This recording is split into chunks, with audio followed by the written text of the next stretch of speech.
I recently did a video looking at the worst missions in GTA Vice City. It was fairly easy putting that list together, but choosing the best proved to be a lot more difficult as there are many fun missions in the game.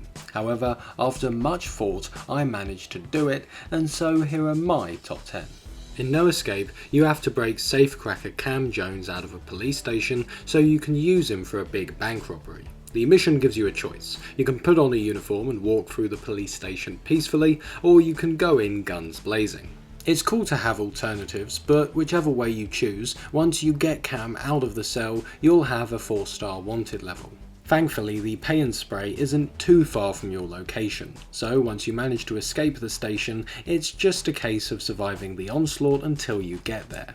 The cops can be tough, but that helps to make it feel more rewarding when you manage to escape them. Vice City often sees you going into dangerous locations full of people trying to kill you, but a police station is a particularly interesting one. It's quite fun just to walk around having a look at this area, especially if you chose to put the uniform on. There aren't any other places like it that I can think of in the rest of the map, and so it gives the mission a unique flavour. As well as this, the objective of the mission and the chaos that ensues while you're trying to do it makes No Escape feel exciting and cinematic. How fitting that the title comes from a 90s film starring Tommy Vercetti himself, Ray Liotta.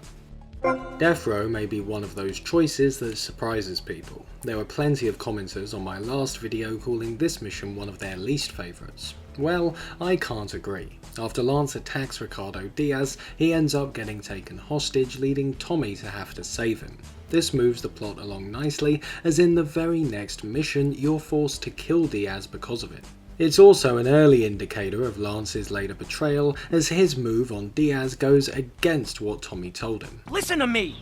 I'll handle Diaz! As well as serving the plot nicely, I also think Death Row is fun for its gameplay. It's basically a big shootout, but one that, similarly to No Escape, takes place in an interesting location being set in a junkyard. It's also challenging, but not ridiculous. You're on a timer since Lance's health is steadily declining, but it never feels like you're being rushed to an unfair degree. It remains somewhat easy to handle, while also giving the mission a sense of urgency and tension. There are a lot of enemies placed around the junkyard, which keeps you on edge, but as long as you're playing well, you should be alright. If I have a complaint about Death Row, it's a very small one. When you drop Lance off at the hospital at the end, despite being on the cusp of death just minutes earlier, he strolls in as if on a morning walk in the park. Not only that, but rather than leaving his Uzi in the car, he goes in holding it. A bit baffling, but maybe he didn't want to pay those American hospital bills. The last of the payphone missions, Loose End sees you having to ambush an exchange to steal some valuable merchandise. It takes place behind and on top of the Cherry Popper ice cream factory, and it has Tommy fighting a lot of armed men. The action in Loose Ends takes place basically right where you're given the mission, so no time at all is wasted, it's straight to the point. Later GTAs would often expand the journeys between objectives, sometimes considerably. That's fine, but I do miss the no-nonsense pacing that you'd find in missions like this one. While there are many enemies, plenty of cover is provided, meaning you have time to figure out your next move and not get swamped. You can also pick up health, so if you're hanging by a thread halfway through, not all hope is lost. All this means that while the fighting is intense and requires you to take out a lot of people, you can experiment while playing and not worry about easily failing. After the fighting is done, you get in a helicopter and take a quick and cozy journey to the airport, an enjoyable respite after a fun but challenging shootout. From pilot to passenger, Phnom Penh 86 sees Lance in the driver's seat of a helicopter while you have to shoot at a bunch of gang members with an M60 from the side. I always enjoy missions in GTA games where you have to use a weapon while someone else is in control of the car, boat or helicopter that you're in. I think it's a great way to add variety to the game and break up the usual combat. While Vice City's aiming isn't brilliant on console, Phnom Penh 86 doesn't require perfect accuracy. You can mess up a lot and still be successful. Therefore, the swaying of the helicopter and the sensitivity of the aiming adds some welcome challenge to a mission that would probably otherwise be too easy. After you've taken out the gang members from the helicopter, Lance drops you off at their hideout where you have to go inside and shoot a few of them and then collect a briefcase before Lance comes back to pick you up. It's a short segment in the mission as a whole, but it's enjoyable to explore an interior that you don't have any other reason to go in, and it saves Phnom Penh from being a one-note mission. Like the previously listed entries, it's action heavy and completely chaotic, two things that make it extremely exciting to play. Stunt Boat Challenge is a race against the clock. You have to hit 26 checkpoints in 3 minutes in a speedboat to prove yourself to Humberto Rabina, leader of the Cuban gang.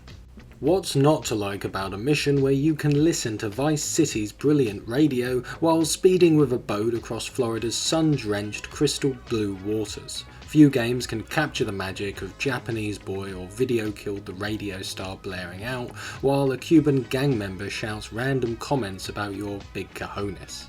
The mission is helped by the fact that the areas you go through are ones that you may not often visit, and the boat itself is easy to handle. There are also several ramps scattered throughout, which just make things seem a bit more exciting. There's not much to say about it, but I think Stunt Boat Challenge is a great time.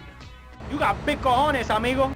Bar Brawl starts with Tommy berating Lance for not taking action when a bar refuses to pay protection. It's another indication of the conflict between the two that would lead to Lance's betrayal. The mission itself sees you going with 2 bodyguards to reassert dominance over that bar, and then having to fight with the security company that was hired to protect it. While serving to show Tommy's increasing power over the city, it's also a fun mission. It's simple, but I like the progression here. The first 2 targets you take out with ease. After that, you go round the corner where you have to fight several heavily armed enemies. And then finally, it ends with a chase as 2 of the guards attempt to escape on motorbikes. It's an escalation of action that I think keeps things exciting. It also adds a range of objectives that help to give Bar Brawl more depth. You'll often notice that compared to 3, the missions in Vice City have a lot more variety within them. I appreciate how quickly Rockstar are able to improve on the design while keeping the breakneck speed found in many of 3's missions. From start to end, including the whole of the opening cutscene, Bar Brawl is done within about 5 minutes. There's so much great stuff here, packed into such a short amount of time. This mission sees you having to steal a boat for Ricardo Diaz. As soon as you arrive at the boatyard to do so, there are enemies all over the place and they are particularly aggressive, so much so that they reminded me of GTA 3's enemies. You barely have time to think before you're being filled with lead.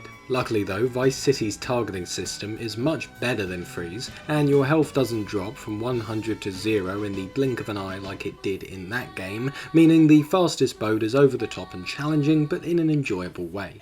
Once you've finished with a huge shootout, you take the helm of the boat and make a very quick journey to Diaz's mansion. It reminded me of the helicopter ride in Loose Ends, a brief and quite easy journey to your final location after a tough gunfight. The fastest boat is yet another case of Vice City doing simple extremely well.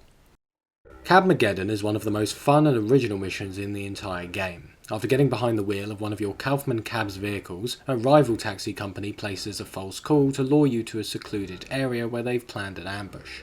You have to survive in this tight location for a minute as 6 taxis try with all their force to kill you. Make it out of that alive, and Tommy will then have to face the leader of this rival company as he tries to make you eat some fender.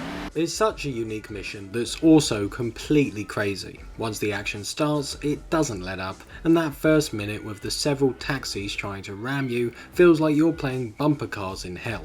There's a certain intensity to having a bunch of vehicles driving at you with full force for 60 seconds.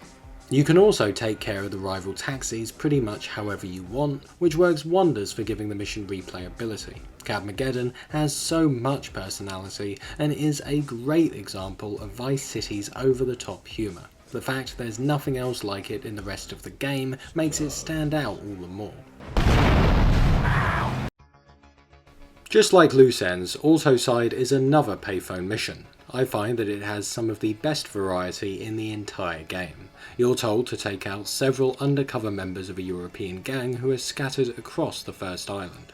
There are 6 targets in total, and each one feels unique. The first of these is on a billboard, the next is driving an armoured truck, the 2 after that are in a bobcat which one of them exits to try and shoot at you with a shotgun, the following target is resting on a boat, and the final one is on a motorbike.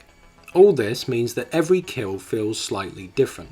I love this type of variety as it keeps the gameplay incredibly fresh. At the start of the mission, you're given a motorbike and a timer is ticking away as you carry out each hit. It never takes long to get from one target to the next, but driving about on a bike with a limited amount of time makes everything feel so much more fast-paced. As with many countdowns in GTA games, I feel like the idea of limited time here is a bit of an illusion, as I made plenty of mistakes and still finished with over 4.5 minutes to spare. But it's a great way of creating tension. You'll probably get a wanted level during autoside, and that just adds even further to the intensity. It may not be essential to the plot, but I still think it's a great mission, second only to... What to say about this asset mission? The gameplay is great, the visuals are stunning, the music funky. It's incredibly well rounded and okay, let's get to the real number one. Quite famously, Vice City borrows a lot from Scarface, but Diaz's mansion basically being Tony Montana's is one of the most blatant lifts of all.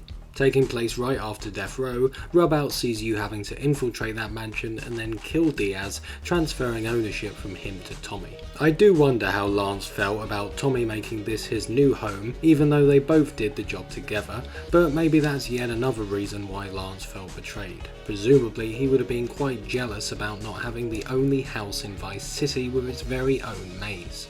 Rubout combines two things I've mentioned before on this list, an interesting location and a breakneck speed.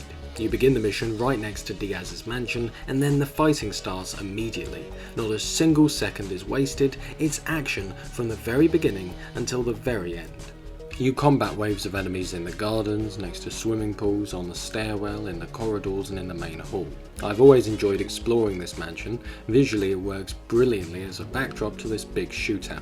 In fact, I think it's the most fun place to fight enemies in the entire game, and perhaps Rockstar agreed because it's also the setting of the final mission. As well as being fast-paced, visually interesting and exciting from start to end, Rubout is also a vital story mission as it marks a significant step in Tommy's meteoric rise to the top and bids farewell, or goodnight, to the main antagonist of the first third of the game as you end the mission with a mini boss fight against Diaz. Rubout doesn't put a foot wrong, and that's why it's my number one.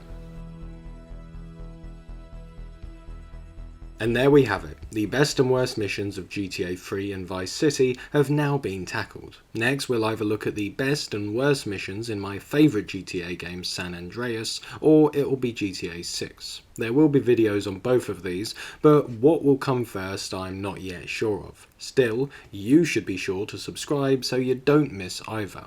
Thanks so much for watching, I'm very grateful to all of you, stay healthy, and remember that what you give is what you get.